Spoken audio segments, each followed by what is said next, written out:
அஞ்சாமைக்கு தான் இந்த கவர்னருக்கு இப்போ கொடுத்த ஊமை குத்துறாருல, கவர்னருக்கு கொடுக்குற அது உள்ள விட்டு ஊமை குத்து தான், வெளியவும் சொல்ல முடியல.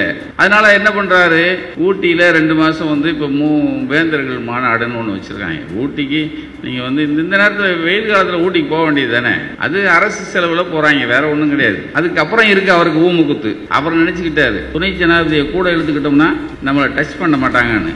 அட மூதேவி, துணை ஜனாதிபதி போயிடுவார்ல, போயிடுவார். போன பிறகு இருக்குடி உனக்கு ஜெயலலிதாவை நமக்கு பிடிக்காது, அது வேற விஷயம், எல்லாம் பொருத்தம். இப்போ என்னை மனோரனை சொல்லும்போது 261 வழக்குகளை பெற்ற அஞ்சா நெஞ்சன்கிறாரு. நான் அடி வாங்கினது எனக்கு தானே தெரியும். இதுக்கு முன்னாடி ஒருத்தர் பிஜேபிக்கு ஒரு ஆடு ஒன்று இருந்துச்சு. ஒருத்தர் நேற்று தான் பனையூர்லேருந்து வந்தார். பனையூர்லேருந்து போயிட்டு வந்த ஒருத்தர் வெளியே பேட்டி கொடுக்குறாரு. 2 மாதங்கள் பொறுத்திருங்கள், எங்கள் போராட்டம், எங்கள் தலைவரின் போராட்டம் உங்களுக்கெல்லாம் தெளிவாக தெரியும். தலைவர் போராட்டத்தை அப்போ தான் நீங்கள் பார்க்க போறீங்க அப்படின்னாரு. ஏன்னா 2 மாதம் வெயில், இந்த வெயிலுக்கு உள்ளேருந்து வர முடியாது. அதுக்கப்புறம் 2 மாதம் கழிச்சு மழை வந்துடும். அதுக்கப்புறம் மழைன்னு சொல்லி காரணம் சொல்லிடுவாங்க. ஆனால் எனக்கு முதலமைச்சர் மாத்திரம் வேணும் அப்படின்னு ஒருத்தர் இருக்கார்.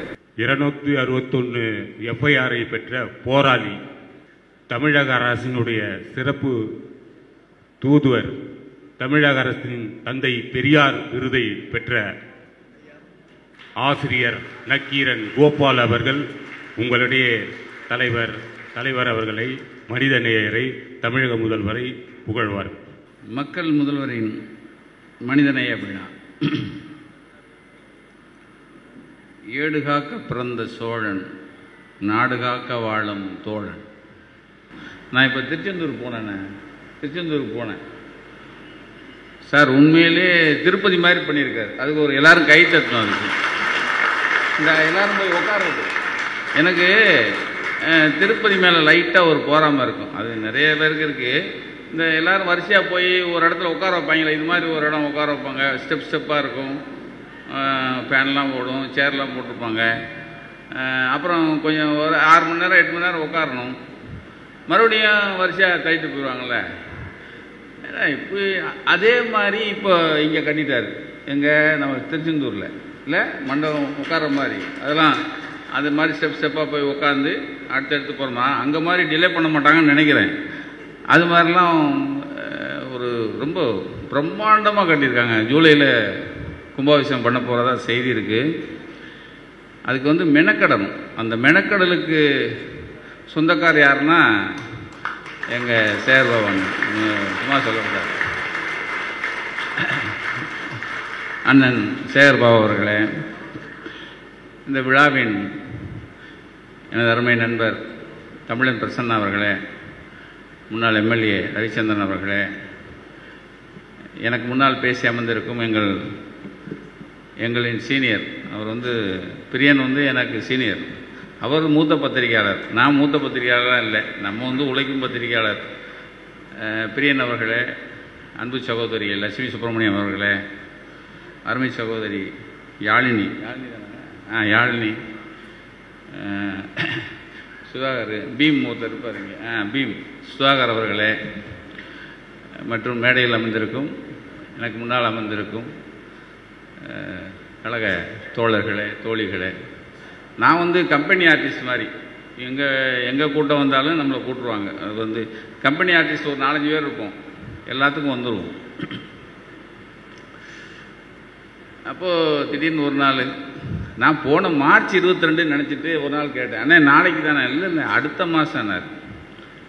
அடுத்த மாதமா? அண்ணன் பிறந்த நாள் மார்ச் 1 இல்லைண்ணே, ஜூன் வரைக்கும் போகுனார். ஜூன் வரைக்கும் போகும்.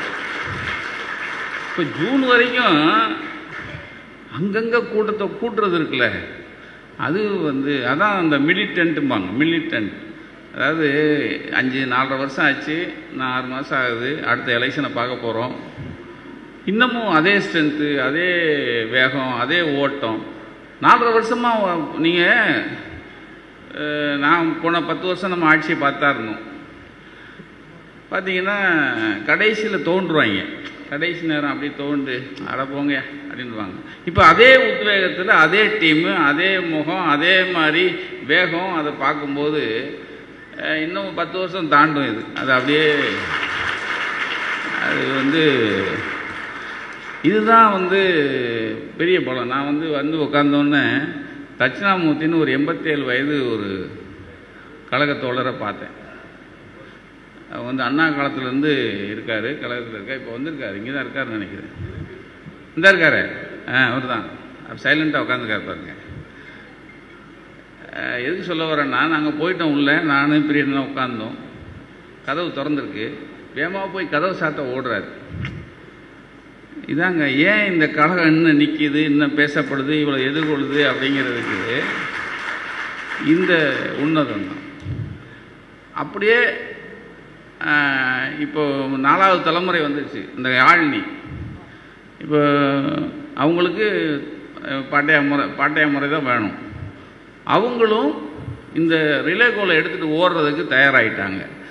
அப்போது இந்த கழகம் இது ஏன் இன்னைக்கு வரைக்கும் நெஞ்சுரத்தோடு இருக்காங்க, நெஞ்சுரத்தோடு இந்த ஆட்சி இருக்குது அப்படின்னா, இந்த 87 வயது பெரியவர்.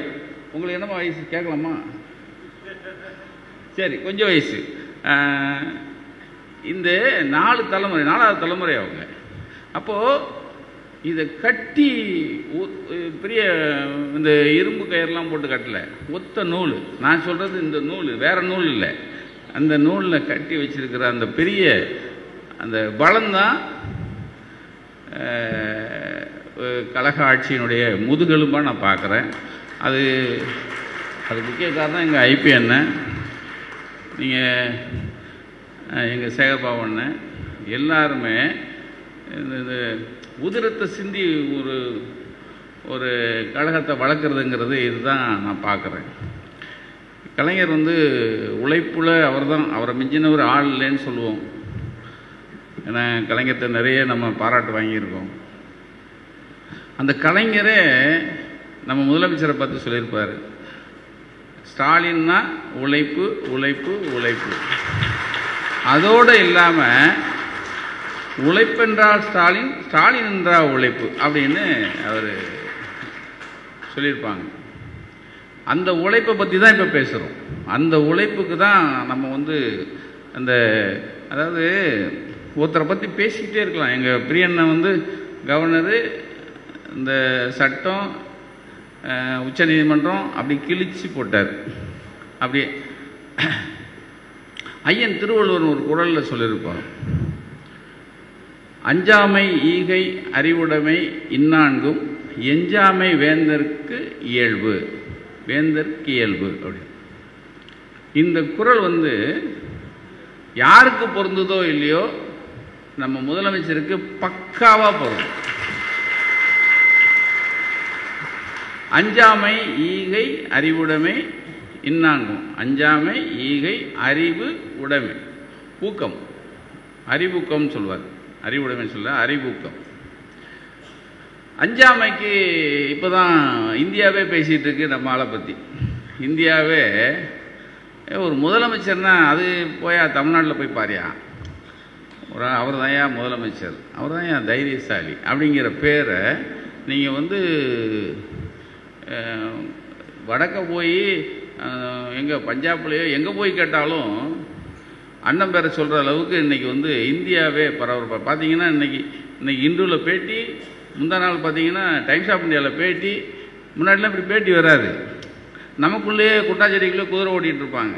பார்த்தீங்கன்னா வடக்கிருந்து வர்ற பேப்பர்களும் இன்றைக்கி பேட்டி எடுக்கிற அளவுக்கு இன்றைக்கி முதல்வருடைய அந்த என்னது அவருடைய செயல் பறந்து போயிருக்குங்கிறதுக்கு அவருடைய இந்த அஞ்சாமை ஈகை அறிவூக்கம் இந்நான்கும் அப்படின்னா, அஞ்சாமைக்கு தான் இந்த கவர்னருக்கு இப்போ கொடுத்த ஊமை குத்துறாருல, கவர்னருக்கு கொடுக்குற அது உள்ளே விட்டு ஊமை குத்து தான், வெளியவும் சொல்ல முடியல. அதனால் என்ன பண்ணுறாரு, ஊட்டியில் 2 மாதம் இப்போ வேந்தர்கள் மாநாடுன்னு ஒன்று வச்சுருக்காங்க. ஊட்டிக்கு நீங்கள் இந்த நேரத்தில் வெயில் காலத்தில் ஊட்டிக்கு போக வேண்டியது தானே, அது அரசு செலவில் போகிறாங்க, வேறு ஒன்றும் கிடையாது.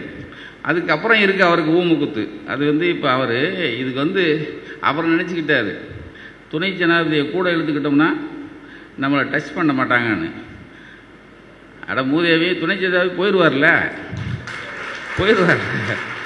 போன பிறகு இருக்குடி உனக்கு, போன பிறகு. ஆனால் நம்மால் ரொம்ப சாஃப்டாக போவாங்க. நாம் என்ன சொல்கிறோம், இந்த கலந்துக்கிட்ட துணைவேந்தர்கள்லாம் பீஸ் பிடிக்கணும்.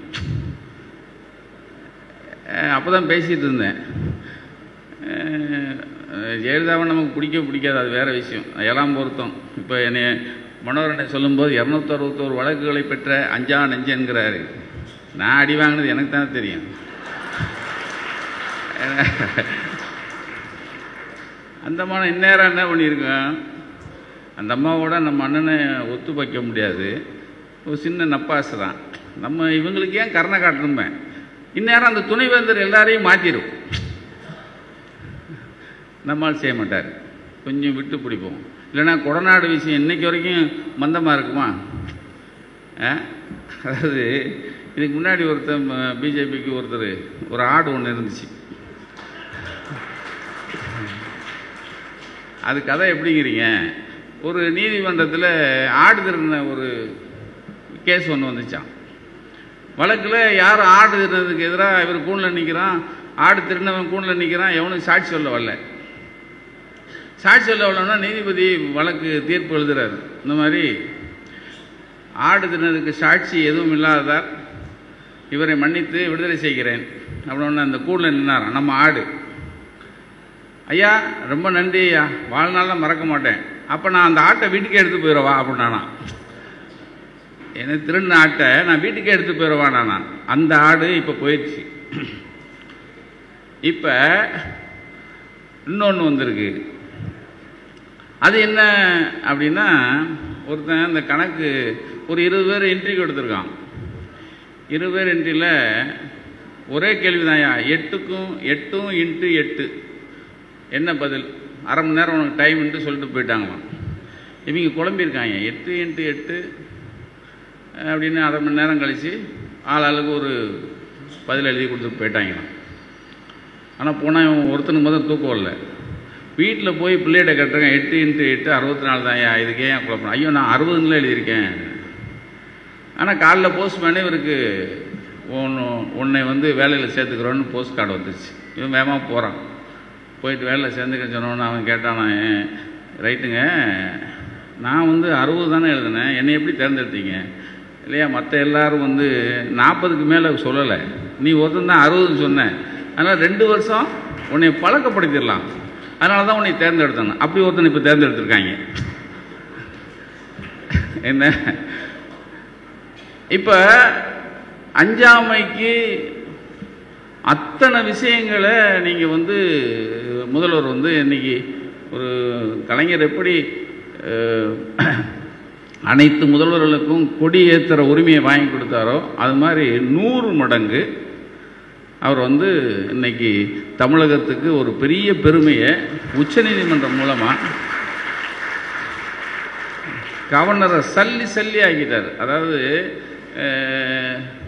வேறு வழி இல்லை அவர். அதாவது நீங்கள் இந்த தைரியம் இருக்குல்ல, இந்த தைரியம் எங்கே வரும் அப்படின்னா கலைஞர்கிட்ட வரும், சும்மா வரல. ஒருத்தர் நேற்று தான் பனையூர்லேருந்து வந்தார். வந்த உடனே நேற்று ஒருத்தர் பேட்டி கொடுக்குறாரு, பனையூர்லேருந்து போயிட்டு வந்த ஒருத்தர் வெளியே பேட்டி கொடுக்குறாரு. 2 மாதங்கள் பொறுத்திருங்கள், எங்கள் போராட்டம், எங்கள் தலைவரின் போராட்டம் உங்களுக்கெல்லாம் தெளிவாக தெரியும். தலைவர் போராட்டத்தை அப்போ தான் நீங்கள் பார்க்க போகிறீங்க அப்படின்னாரு. ஏன்னா 2 மாதம் வெயில், இந்த வெயிலுக்கு உள்ளேருந்து வர முடியாது. அதுக்கப்புறம் 2 மாதம் கழித்து மழை வந்துடும், அதுக்கப்புறம் மழைன்னு சொல்லி காரணம் சொல்லிடுவாங்க. ஆனால் எனக்கு முதலமைச்சர் மாத்திரம் வேணும் அப்படின்னு ஒருத்தர் இருக்கார். ஆனால் இந்த பக்கம் பார்த்தீங்கன்னா யாருமே தூங்க கிடையாதுங்க. இப்போ அமைச்சராக இருக்கிறவங்க சரி, அவருக்கு கீழே இருக்கிற பகுதி வட்டம் யாருமே தூங்கவே கிடையாது. எங்கள் ஆள்கிட்ட கேட்பேன் நான், அண்ணன் சேகர்பவன்கிட்ட, நான் எத்தனை மணிக்கு நான் தூங்கினேன்னு கேட்பேன். எனக்கு தெரிலண்ணே. எத்தனை மணிக்கு எந்திரிச்ச தெரியாது. ஏதோ போகிற நேரம் தூங்குவேன், போகிற நேரம் எந்திரிப்பேன், போகிற நேரம் பார்த்துட்ருப்பேன். இந்த உழைப்பை 4.5 வருஷமாக இன்னும் போய்கிட்டே இருக்குது. அப்போ இந்த உழைப்புக்கு முன்னாடி அப்போ இவருக்கு தலைவர் எப்படி இருப்பார்?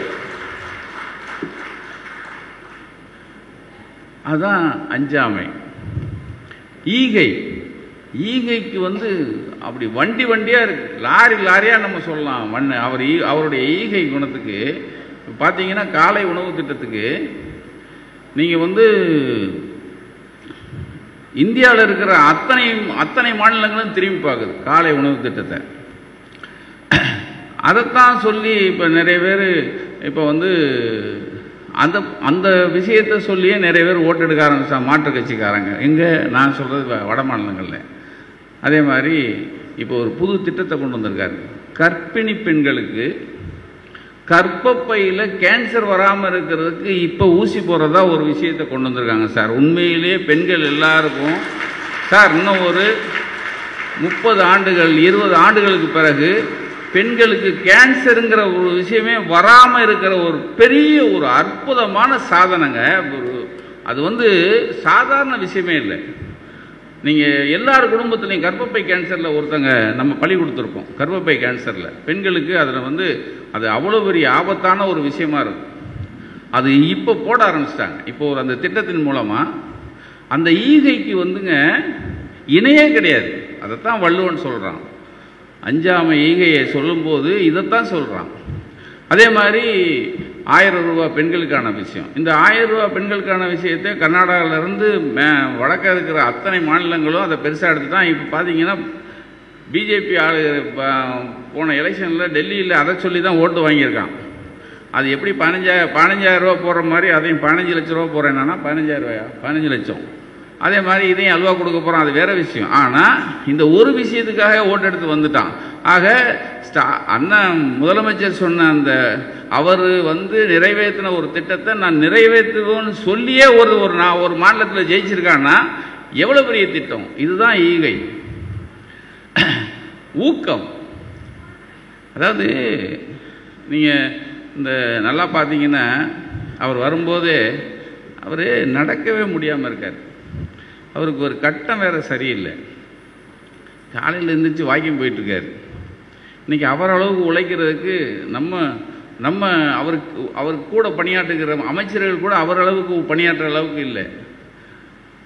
அதை விட முக்கியம் இந்த ஊக்கம் கொடுக்கறதில்ல. அவர் எவ்வளோ பெரிய கில்லாடிக்கிறதுக்கு அன்றைக்கி இந்த கவர்னர் விஷயத்தில் ஒரு தலையங்க எழுதியிருந்தோம். அப்போ எனக்கு தொலைபேசியில் வந்தாங்க அண்ணன், ரொம்ப சந்தோஷம் அப்படின்னு பாராட்டிட்டு இருந்தாங்க. அப்போ நான் சொன்னேன், அண்ணா எனக்கு ரொம்ப பிடிச்சது சொல்லுங்கண்ணா என்னார், இந்த வழக்கை உச்சநீதிமன்றத்தில் போட்டு ஜெயிச்சு அவர் முன்னாடி வெற்றியை கொண்டு வந்து சமர்ப்பித்தவர் நம்ம அட்வொகேட் வில்சனை நீங்கள் பார்த்துருப்பீங்க, புகைப்படம் டிவியிலெல்லாம் பார்த்துருப்பீங்க. துணை பொதுச்செயலாளர் அதாவது கழக பொதுச் செயலாளர் துரைமுருகனும் இந்த பக்கம் கழகத்தோட தலைவர் முதலமைச்சர் ஒரு பொன்னாடைய 2 பேர் சேர்ந்து அந்த வில்சனுக்கு அந்த சீனியர் அட்வொகேட் வில்சனுக்கு 2 பேர் சேர்ந்து பொன்னாடை போடுவாங்க. அதை நான் சொன்னேன், எனக்கு ரொம்ப பிடிச்சிருந்துச்சுன்னு. அதாவது சாதாரண வெற்றி இல்லை, இந்தியாவே போற்றுற ஒரு வெற்றி, இந்தியாவே திரும்பி பார்க்குற ஒரு வெற்றியை நம்மால் ஒருத்தர் வாங்கிட்டு வந்திருக்காரு. அவரை கௌரவிக்கிற விஷயம். பக்கத்தில் அவர் நம்ம டெபுட்டி நிற்கிறார், யார் உதயநிதி தம்பி நிற்கிறாங்க உள்ள கூட. இந்த 3 பேர் சேர்ந்து ஒருத்தரை கௌரவிக்கிறாங்க. இந்த கௌரவம் அதான் ஊக்கம். அதாவது அவரும் தானும் ஊக்கமாக இருந்து தனக்காக பணியாற்றுகிறவன் ஜெயிச்சு வந்தான்னா, அவனுக்கு தனக்கு நல்ல விஷயம் செஞ்சானா அவனை ஊக்கப்படுத்துகிற விஷயத்தில் முதன்மையாக நிற்கிறவர் நம்ம. எனக்கு அதை சொன்னேன், எனக்கு ரொம்ப பிடிச்சிருந்துச்சுன்னு அந்த விஷயம். அதாவது அந்த தன்மையோட வீரியத்தை நீங்கள் ஒரு புகைப்படத்தில் எல்லாம் சொல்லிட்டீங்க. அது இன்னைக்கு எந்த அளவுக்கு முக்கியங்கிற விஷயத்தையும் நீங்கள் மக்கள்கிட்ட கொண்டு போய் சேர்த்துட்டீங்க. அதுக்கு ஒரு பாராட்டு அப்படின்னு அவர்கிட்டே பாராட்டினேன். ஆக புகழ்ச்சிக்கு அப்பாற்பட்டவர் தான் நம்ம முதல்வர். புகழ்ச்சிங்கிறது நம்ம ஏதோ வாய்க்கு அவரை 4 வார்த்தை புகழ்ந்துட்டு போகிறதல்ல இது. ஆனால் செயலில் இன்னைக்கு வரைக்கும் 4.5 வருஷத்துக்கு முன்னாடி மைக் பிடிச்சி முத்துவேல், கருணாநிதி, ஸ்டாலின் ஆகிய நான் என்னைக்கு சொன்னாரோ அன்னையிலிருந்து இன்னைக்கு வரைக்கும் தன்னுடைய வேலையை, அக்கறையை, மக்கள் மேலே வச்சிருக்கிற அக்கறையை இன்னைக்கு வரைக்கும் குறைக்கலைங்க. இன்னைக்கு வரைக்கும் குறைக்கல. பாராட்டுறதுலையும் யாருக்கும் வஞ்சகம் இல்லாமல் பாராட்டுறது. அதனால தான் நீங்கள் நான் திருச்செந்தூர் ஏன் மிகையாக சொல்கிறேன்னா, எத்தனை 3000 எத்தனை அண்ணா கும்பாபிஷேகம் எத்தனை பண்ணி இது வரைக்கும் இல்லை மொத்தம் கும்பாபிஷேகம் ஆத்தாடி 2885 கும்பாபிஷேகம். தமிழ்நாட்டில் ஒரு ஆட்சியில் இத்தனை கும்பாபிஷேகம் எவனுமே பண்ணிருமானா. திராவிட மாடல் விரட்டி விரட்டி விரட்டி, அதாவது மக்களுடைய நம்பிக்கையை ஒரு பக்கம் அவங்களுக்கு அந்த நம்பிக்கை இன்னும் மெருகூட்டுற அளவுக்கு ஒரு இந்த வேகம் இருக்கு பாருங்க. இது ஒவ்வொரு துறையிலையும் இந்த வேகத்தை வேகப்படுத்துகிற வேலை இருக்குல்ல. அவர் கையில் இந்த யானைக்கு பாகன் ஒரு குச்சி வச்சிருப்பார், அது மாதிரி. ஆக ஒரு மனிதன் தன்னுடைய ஆட்சி காலத்தில் இந்த பிரிச்சுலாம் பார்க்கறதில்ல. இவன் நமக்கு ஓட்டு போடல, இவனுக்கு வேணாயா, இவனுக்கு கொடுக்காத, அப்படிலாம் இல்லை. எல்லாரும் தன் மக்கள், எல்லாருமே தன்னுடைய அதாவது தான் ஆளுகிற மாநிலத்தில் எல்லாருமே அங்கமாக இருக்கிறனால அவங்க எல்லாருக்கும் போய் சேரணுங்கிற ஒரு விஷயத்தையும், அதே நேரத்தில் ஒன்றிய அரசு அந்த பகைமை பெரிய பகைமை எல்லாரும் எதிர்பார்த்தான். இன்னைக்கு என்ன அவங்களுக்கு மண்ணள்ளி விழுந்துச்சுன்னா, எதிராக நிற்கிற அணியில் இப்போ மகாராஷ்டிராவும் சேர்ந்துருச்சு. பிஜேபி ஆளுகிற மகாராஷ்டிராவிலேயே இன்னைக்கு மும்மொழியை நாங்கள் எதுக்குறோன்ட்டான். இப்போ இங்கே இந்த கட்சியில் ஆள் கூடிக்கிட்டே இருக்கு. இப்போ அவன் பூரா அதை பார்த்துட்டு 4 பேர் இன்னும் வருவான்.